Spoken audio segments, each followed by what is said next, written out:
શું તમે કન્ફ્યુઝ રહો છો કે પ્રેગ્નન્સી દરમિયાન કયા સિમ્પટમ્સ જણાય તો રૂટીન વિઝિટ સિવાય ઇમરજન્સીમાં હોસ્પિટલે કન્સલ્ટ કરવું જોઈએ?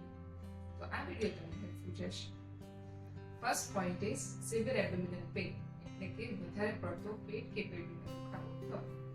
સામાન્ય રીતે પ્રેગ્નન્સી દરમિયાન ગર્ભાશયને બ્લડ સપ્લાય વધુ મળવાને કારણે અંદર બાળકનો ગ્રોથ થતો હોય તેના કારણે સામાન્ય દુખાવો પેટ કે પેટના ભાગમાં ફીલ થતો હોય છે. પરંતુ થોડો આરામ કરવાથી કે થોડો સમય વેઇટ કરવાથી આ દુખાવો હળવો પણ થઈ જતો હોય છે.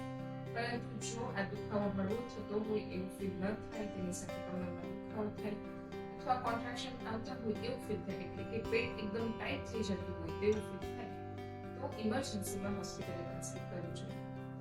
Second point is water breakdown થવું અથવા તો લીકિંગ થવું. સાદી ભાષામાં તેને દસ્યો નીકળી જવું કહી શકાય. સામાન્ય રીતે પ્રેગ્નન્સી દરમિયાન હોર્મોનલ ચેન્જને કારણે વ્હાઇટ ડિસ્ચાર્જ એટલે કે સ્ટીકી ડિસ્ચાર્જ વજનમાંથી વધારે પ્રમાણમાં નીકળતું હોય તેવું ફીલ થઈ શકે છે. પરંતુ જો એ વોટરી કન્સિસ્ટન્સીનું ફીલ થાય અને તેનું પ્રમાણ બહુ વધારે પ્રમાણમાં ફીલ થતું હોય તો હોસ્પિટલે ઇમરજન્સીમાં કન્સલ્ટ કરવું જોઈએ. Third point is vaginal bleeding or spotting. પ્રેગ્નન્સીના કોઈ પણ ટ્રાઇમેસ્ટર દરમિયાન vaginal bleeding થવું એ હાઈ રિસ્ક હોઈ શકે છે. જો જણાય તો પણ હોસ્પિટલે કન્સલ્ટ કરવું જોઈએ. Fourth point is change in pattern of fetal movement.